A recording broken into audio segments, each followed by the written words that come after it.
India વોઇસમાં આપનું સ્વાગત છે અને હું છું આપની સાથે જાનવી રાજપૂત. ગુજરાતની રાજનીતિમાં આજે એક મોટો બદલાવ સામે આવ્યો છે.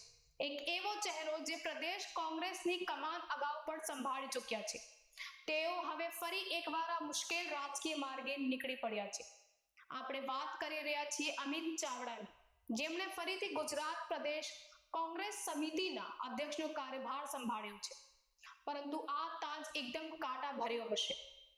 ખાસ કરીને 2027ની વિધાનસભા ચૂંટણી સુધી અમિત ચાવડાના ખભા પર માત્ર પાર્ટીને એકજૂટ રાખવાની જ નહીં, પરંતુ ગુજરાતમાં કોંગ્રેસને ફરીથી ઊભી કરવાની પણ મોટી જવાબદારી છે.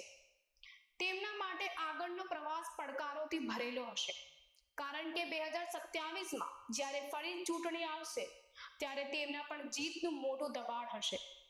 ગુજરાત કોંગ્રેસમાં નેતૃત્વ પરિવર્તનનો દોર અવારનવાર જોવા મળ્યો છે. છેલ્લા એક દાયકામાં પાર્ટીએ અનેક પ્રદેશ અધ્યક્ષોના નેતૃત્વમાં ચૂંટણીલક્ષી પડકારોનો સામનો કર્યો છે.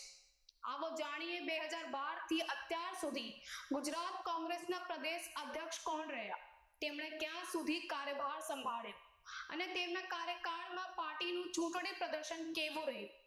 આવો એક પછી એક નજર કરીએ ગુજરાત કોંગ્રેસના આ પ્રદેશ અધ્યક્ષોનો કાર્યકાળ અને તેમના નેતૃત્વ હેઠળ ચૂંટણી પરિણામો પર.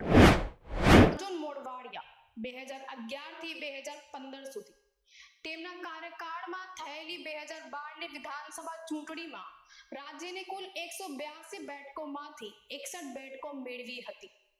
2014ની લોકસભા ચૂંટણીમાં કોંગ્રેસને રાજ્યની તમામ 26 બેઠકો પર હારનો સામનો કરવો પડ્યો. ભરતસિંહ સોલંકી 2015થી માર્ચ 2018 સુધી તેમના નેતૃત્વમાં 2017ની વિધાનસભા ચૂંટણીમાં કોંગ્રેસે પોતાના પ્રદર્શનમાં સુધારો કર્યો અને 77 બેઠકો જીતી. આ પાર્ટી માટે આશાનું કિરણ માનવામાં આવ્યું હતું. અમિત ચાવડા 2018થી 2021 સુધી. તેમના કાર્યકાળ દરમિયાન 2019ની લોકસભા ચૂંટણી થઈ, જ્યાં કોંગ્રેસ ફરી એકવાર ગુજરાતની તમામ 26 બેઠકો પર એક પણ બેઠક જીતવામાં નિષ્ફળ રહી. જગદીશ ઠાકોર 2021થી 2023 સુધી. તેમના અધ્યક્ષપદ હેઠળ 2022ની વિધાનસભા ચૂંટણીમાં કોંગ્રેસનું પ્રદર્શન અત્યંત નિરાશાજનક રહ્યું.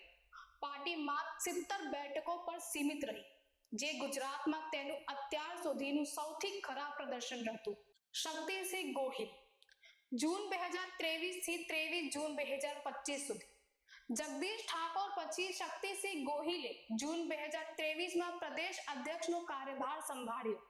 તેમના કાર્યકાળમાં થયેલી 2024ની લોકસભા ચૂંટણીમાં કોંગ્રેસે 10 વર્ષના દુષ્કાળનો અંત લાવતા બનાસકાંઠા લોકસભા બેઠક પર જીત નોંધાવી. આ કોંગ્રેસ માટે એક મહત્વપૂર્ણ જીત હતી.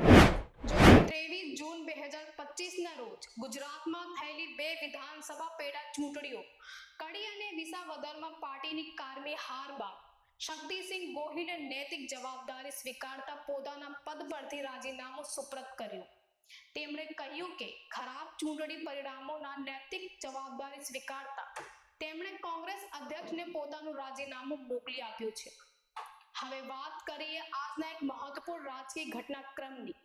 શક્તિસિંહ ગોહિલના રાજીનામા બાદ કોંગ્રેસ હાઈકમાન્ડે ફરી એકવાર અમિત ચાવડા પર વિશ્વાસ વ્યક્ત કર્યો છે. અમિત ચાવડાએ ગુજરાત પ્રદેશ કોંગ્રેસ સમિતિના અધ્યક્ષ તરીકે કાર્યભાર સંભાળી લીધો છે. આ સમારોહ અમદાવાદમાં પાર્ટીના મુખ્યાલય ખાતે આયોજિત કરવામાં આવ્યો હતો, જ્યાં અનેક વરિષ્ઠ નેતાઓ અને કાર્યકરો હાજર રહ્યા. આ બીજી વાર છે જ્યારે અમિત ચાવડા ગુજરાત કોંગ્રેસની કમાન સંભાળી રહ્યા છે.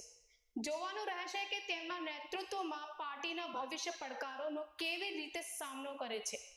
જો કે તેમના સામે પડકારો મોટા છે, પણ પાર્ટીને તેમનાથી વાપસીની અપેક્ષા છે.